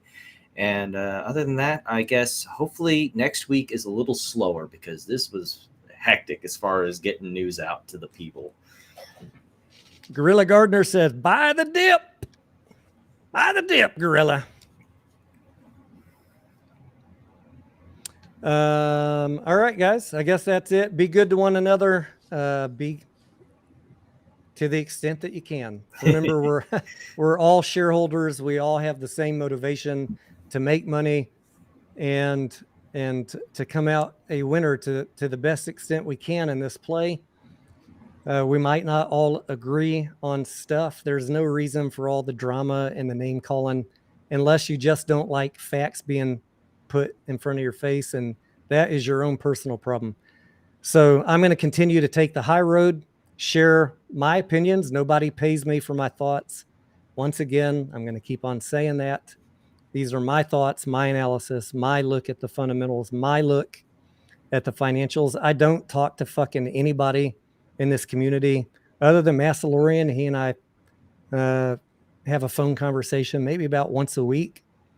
Corax and I have been trading some DMs about MMTLP, and I asked him some questions about the New York lawsuit. I don't really talk to Bigums. I don't really talk to Boss Blunts.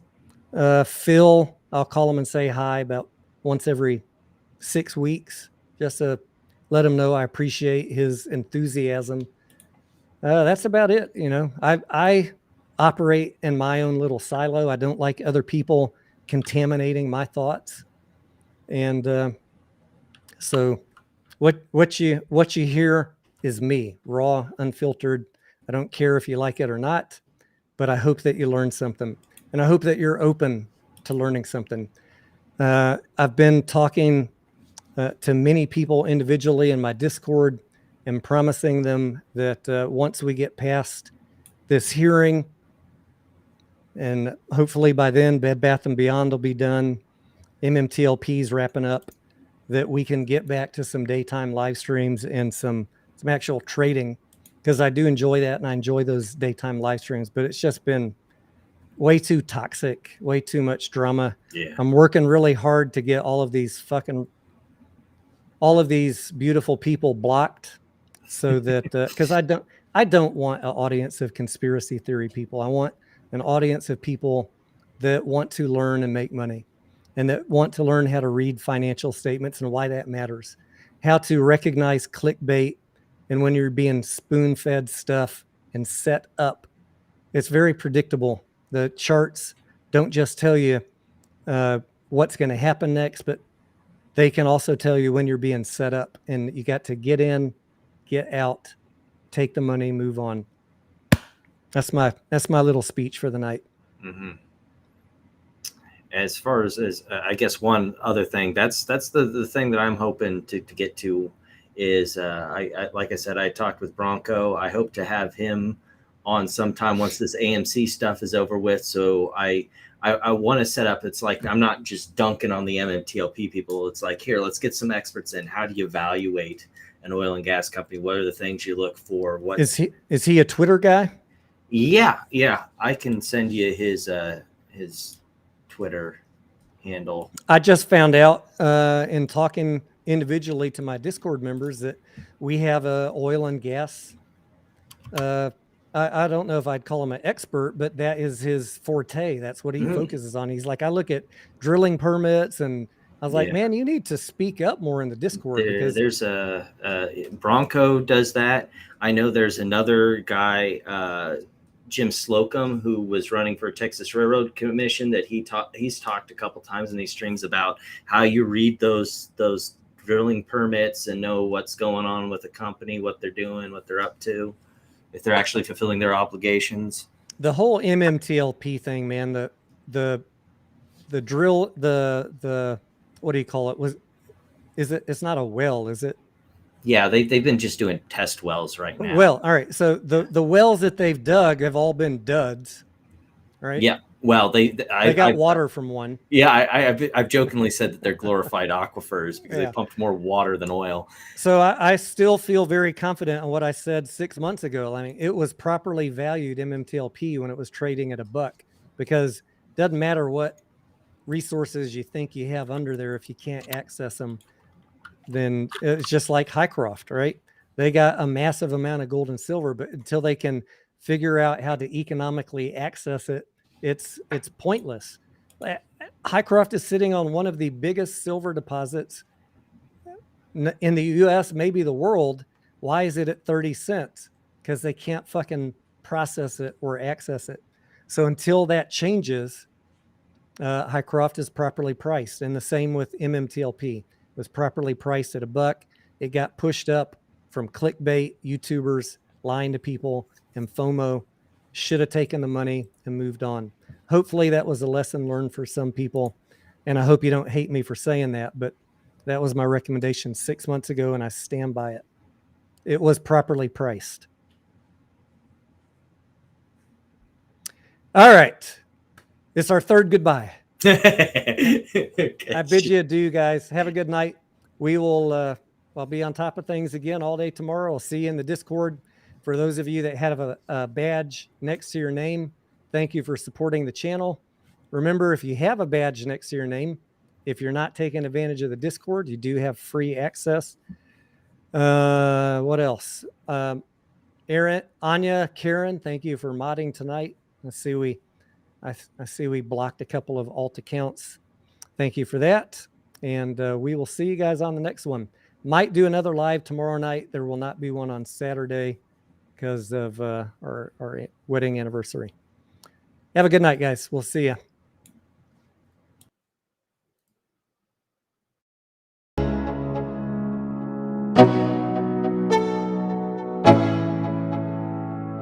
Let's go. Yo, I'm like an addict, I gotta have it. I ain't even playing, got a really bad habit. If it moves, gotta grab it, fuse like a magnet. Lose, won't have it till I'm doomed in a casket. I ain't playing, got a weird mind. If you work 8 hours, I'ma work 9. If the shit tastes sour, you should taste mine. I'ma stay in power for a long time. Get up, nah, I ain't a quitter. Toss me the ball, I'm a really big hitter. Big picture, I'm a straight killer. Rising the song to the highest bidder. Got juice, got gas, I'ma move fast. New shoes, new tracks, like who's that? I'm new, come back, better than last. Yeah, it's a new me, never gonna look back. Never gonna look back. Cause damn, I was built to last. You move slow